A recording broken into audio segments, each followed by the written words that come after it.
rapaziada, como vocês podem ver, fiz o upgrade no PC, como está no título.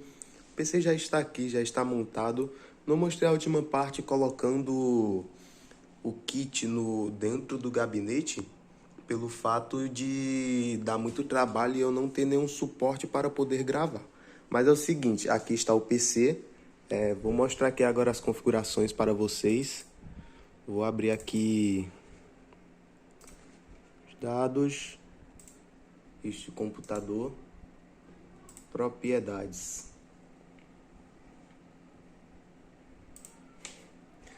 Bom, então, como vocês podem ver, agora temos aqui um Ryzen 5 4600G com 8 GB de memória RAM, por enquanto. Logo mais estarei colocando mais um pente de 8 GB. E é isso, antes eu estava com um AMD A8 7650K da geração ainda DDR3, mano. Como vocês podem ver aqui, já é DDR4. Então é isso, rapaziada. Acompanhe os próximos vídeos estarei trazendo para vocês os testes em jogos, tá? Como vai se comportar em jogos no CS, que agora tá rodando de boa, tranquilo, tá muito top.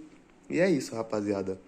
Acompanhe os próximos vídeos do canal, se inscreve e tamo junto, mano. Valeu!